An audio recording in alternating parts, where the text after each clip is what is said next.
Hello everyone, I hope you all are doing very well. बहुत बढ़िया और ज़बरदस्त हो गए। जैसा कि आप सब लोग जानते हो, सीबीएसई ने ऑफिशियली क्लास 9 का 2026 और 2027 के लिए सिलेबस अपडेट कर दिया है। सो जो बच्चे क्लास 8 से क्लास 9 में आने वाले हैं उनके लिए ये वीडियो बहुत ही ज़्यादा इंपॉर्टेंट होने वाली है, बिकॉज इस वीडियो में आज मैं डिटेल्ड डिस्कशन करूँगा क्लास 9 का ऑफिशियली मैथ का syllabus. So welcome you all in आपका अपना maths expert. I am Zebran. चलो स्टार्ट करते हैं। जैसे कि आप लोग अपनी स्क्रीन पर देख रहे हो कि पहला जो चैप्टर इस बार आया है क्लास 9 के ऑफिशियल सिलेबस में वो है कोऑर्डिनेट ज्योमेट्री। कोऑर्डिनेट ज्योमेट्री में हम लोग क्या क्या पढ़ेंगे इस बार? स्क्रीन पे आप लोग देख रहे होगे, brief history of coordinate geometry, 2D Cartesian coordinate system, distance between 2 points and the mid point formula. Okay, इसके बाद जो नेक्स्ट चैप्टर है वो है introduction to polynomial. Introduction polynomial में हम लोग क्या पढ़ेंगे? हम लोग पढ़ेंगे algebraic expression, definition of a polynomial, degree of a polynomial, introduction to linear polynomial, exploring linear pattern, modelling linear growth, ये थोड़ा नया है, linear decay, linear relationship, visualising linear relationship, then slope and Y intercept, Y is equals to A X plus B. तो ये कुछ था हम लोगों का इंट्रोडक्शन टू पॉलिनोमियल में। इसके बाद जो थर्ड चैप्टर है, जो कि एक्चुअली फर्स्ट चैप्टर हुआ करता था पुरानी एनसीईआरटी में, जैसा कि आप लोग जानते हैं ये पुरानी एनसीईआरटी है, और जहाँ तक मुझे लगता है कि नई एनसीईआरटी समथिंग ऐसी कुछ होगी। ठीक है, तो स्टार्ट करते हैं चैप्टर नंबर 3 नंबर सिस्टम से। आप लोग अपनी स्क्रीन पर देखो नंबर सिस्टम में जो सबसे पहला हम लोग पढ़ेंगे वो है introduction to rational number, then representation of rational number, then density of a rational number, finding rational number between any two rational number, decimal representation of a rational number, introduction to irrational number, proof of irrationality, root 2, root 3 and the square root spiral। ठीक है, इसके बाद chapter number जो 4 है आपका वो है intro to Euclid's geometry. बीच में हम लोगों ने देखा था कि क्लास 9 से ये टॉपिक हटा दिया गया था, बट फिर दोबारा आया है और इस बार हम लोग इसमें क्या पढ़ेंगे? History of geometry, constructing a square with a given side as described in the Bodhiana, discovering Euclid's geometry, axioms of measurement and rules for geometrical objects। So ये कुछ था चैप्टर नंबर 4 यूक्लिड ज्योमेट्री का। Chapter number 5 है lines and angles. पहले भी पढ़ते हैं हम लोग और इस बार भी पढ़ेंगे। क्या क्या पढ़ेंगे? Rays and angles, measurement of angles, intersecting lines and angles, pairs of angles, theorem and examples of intersecting lines, theorems and examples of parallel lines। ये कुछ है इस बार lines and angles में। Next chapter number 6 sequence and progression. Sequence and progression कुछ नया हो सकता है इसमें। सो जैसे कि बहुत सारे बच्चे सोच रहे होंगे कि अपने सीनियर्स की या ओल्ड बुक या ओल्ड एनसीईआरटी हम लोग इस बार यूज़ कर लेंगे। सो ये सब पॉसिबल नहीं होने वाला है। आप लोग देख रहे हो अभी हम लोग चैप्टर नंबर 6 तक पहुँचे हैं और बहुत सारी वेरिएशंस हम लोगों ने देखे हैं। इस बार सीबीएसई ने जो सिलेबस एक्चुअली दिया है वो कहीं ना कहीं कनेक्टिंग कर रहा है 10th 11th और 12th को। पहले जो सिलेबस था ठीक है, इतना ज़्यादा प्रैक्टिकल क्वेश्चन नहीं थे, बट इस बार आप लोगों को बहुत ज़्यादा कुछ नया देखने को मिलेगा इस बार सिलेबस में।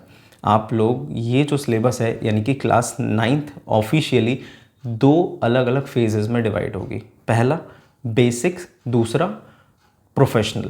बेसिक सबके लिए सेम रहेगा, उन बच्चों के लिए भी जो बहुत सिर्फ कॉन्सेप्चुअल लर्निंग करना चाहते हैं, और प्रोफेशनल उन बच्चों के लिए रहेगा जो बेसिक के साथ साथ यानी कि कॉन्सेप्ट के साथ साथ हायर लेवल ऑफ लर्निंग करना चाहते हैं मैथमेटिक्स को लेके। चलिए स्टार्ट करते हैं। Next that is sequence and progression, chapter number 6। Chapter number 6 में introduction to sequence, explicit general rule of a sequence, recursive rule of a sequence, arithmetic progression, nth term, visualizing an AP, practical context leading to AP, sum of the first n natural number, geometrical progression. Oh wow, geometrical progression पता है? Geometrical progression कौन सी class का topic है? Basically ये 11th class का topic है। मैं बताऊंगा आगे इस वीडियो में कि हम लोग ये जो नया सिलेबस है इसमें क्या क्या नया पढ़ने वाले हैं और क्या क्या नया आया है डिफरेंट आपके 10th क्लास के टॉपिक से और आपके 11th क्लास के टॉपिक से भी। हाँ, 11th क्लास के टॉपिक से भी कुछ नया आया है, बाद में बताऊंगा। तो इसमें आगे ही है GP, fractals and tower of Hanoi puzzle. ठीक है, ये कुछ था चैप्टर नंबर 6 का। इसके बाद स्टार्ट करते हैं chapter number 7 that is congruency theorem.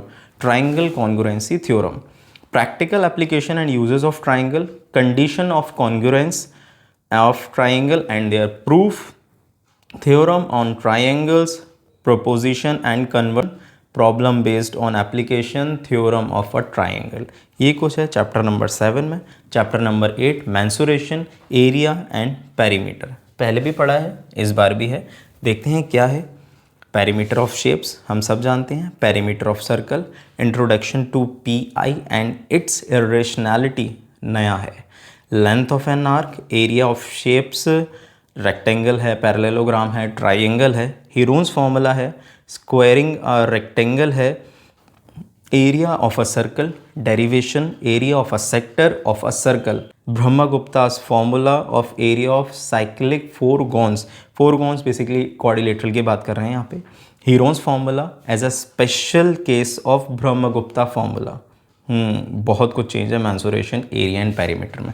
Start करते हैं next chapter number 9, that is exploring algebraic identities.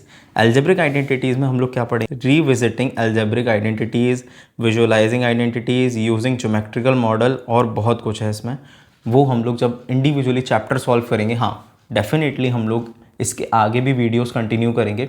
Class 9th का ऑफिशियली जो सिलेबस बता रहा हूँ उसके अकॉर्डिंग जो जो चैप्टर होंगे उन सब के बहुत फुल प्रूफ के साथ इजी वे में step to step concept clear, doubts भी क्लियर करूँगा, कॉन्सेप्ट भी क्लियर करूँगा और साथ के साथ आगे इसके बेसिस पे जितना इजी होगा मैथ को इजी बनाने की कोशिश करूँगा। तो इसके लिए स्टे ट्यून्ड रहो, चैनल को सब्सक्राइब करो, वीडियो को लाइक ज़रूर करना, कमेंट ज़रूर करना, आपको सिलेबस समझ में आया कि नहीं आया, क्या क्या टॉपिक जो आपको नहीं आए हम लोग डेफिनेटली जब चैप्टर स्टार्ट करेंगे तो और अच्छे से इस चीज़ के ऊपर फोकस करेंगे। ठीक है, चलो स्टार्ट करते हैं next chapter number 10, that is fourgons quadrilateral. Okay, properties of a parallelogram, important theorem related to parallelogram and their proof, the mid point theorem and its application, understanding the notion of a central symmetry of the context of parallelogram। ठीक है, ये कुछ है chapter number 10 का। Chapter number 11 हम सब जानते हैं, सर्कल्स पहले भी पढ़ा है, क्या कुछ है इस बार देखते हैं। Practical application and uses of a circle, definition related to circle, centre, diameter and radius, chord and the angles they subtend, midpoint and the perpendicular bisector of chord, distance of chord from the center, subtended angle by an arc, cyclicity of points। ठीक है, chapter number 12 की अगर मैं बात करूं तो वो है linear equation in 2 variable. Linear equation in 2 variable, basically linear equation के बारे में हम लोग बात करेंगे 2 वेरिएबल को लेके। सॉल्यूशन कैसे करेंगे लीनियर इक्वेशन का, इसके बारे में बात करेंगे। स्लोप इंटरसेप्ट फॉर्म देखेंगे, ग्राफ देखेंगे लीनियर इक्वेशन में x और y को लेके। ठीक है, pair of linear equation in 2 variable देखेंगे, ग्राफिकल मेथड देखेंगे, solving a pair of linear equation in 2 variable, nature of solution देखेंगे, कंसिस्टेंट है या इनकंसिस्टेंट है, algebraic method of solving pair of linear equation देखेंगे। ठीक है, ये कुछ है चैप्टर नंबर 12 में जो कि है आपका लीनियर इक्वेशन 2 वेरिएबल। इसके बाद है next mensuration, surface area and volume. ठीक है, इसमें क्या है, surface area and volume of sphere, hemisphere, right circular cone, इन सब के बारे में हम लोग बात करेंगे। नेक्स्ट चैप्टर नंबर 14 लास्ट नहीं है, इसके बाद भी है एक चैप्टर, ग्राफिकल रिप्रेजेंटेशन के बारे में बात करेंगे हम इसमें। मेजर्स ऑफ सेंट्रल टेंडेंसी के बारे में बात करेंगे। Chapter number last of this syllabus, chapter number 15। Chapter number 15 है इंट्रोडक्शन टू प्रोबेबिलिटी। प्रोबेबिलिटी हम सब जानते हैं बहुत इजी टॉपिक है, अगर कॉन्सेप्ट क्लियर हो तो बहुत अच्छे मार्क्स भी आप लोग गेन कर सकते हो।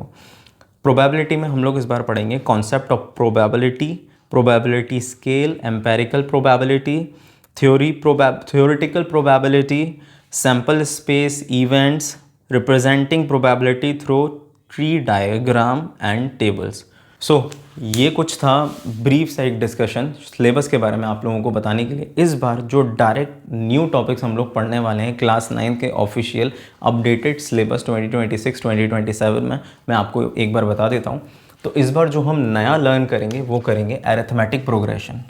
Arithmetic progression basically class 10th का टॉपिक है जिसमें हम sum of nth term, sum of arithmetic progression निकालते हैं, nth टर्म और नंबर ऑफ टर्म्स, ये सब फाइंड करते हैं। और भी बहुत सारी चीज़ें हैं, सीखने को मिलेगा।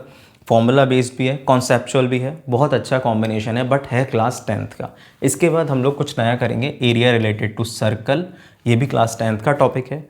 Pair of linear equation and 2 variable, ये भी क्लास 10th का टॉपिक है। बट अरिथमेटिक प्रोग्रेशन से ही रिलेटेड इसका अपग्रेडेड वर्जन है, ज्योमेट्रिकल प्रोग्रेशन, जो कहीं आप लोग या आपके सीनियर्स आप पूछोगे तो वो लोग पढ़ते थे क्लास 11th में।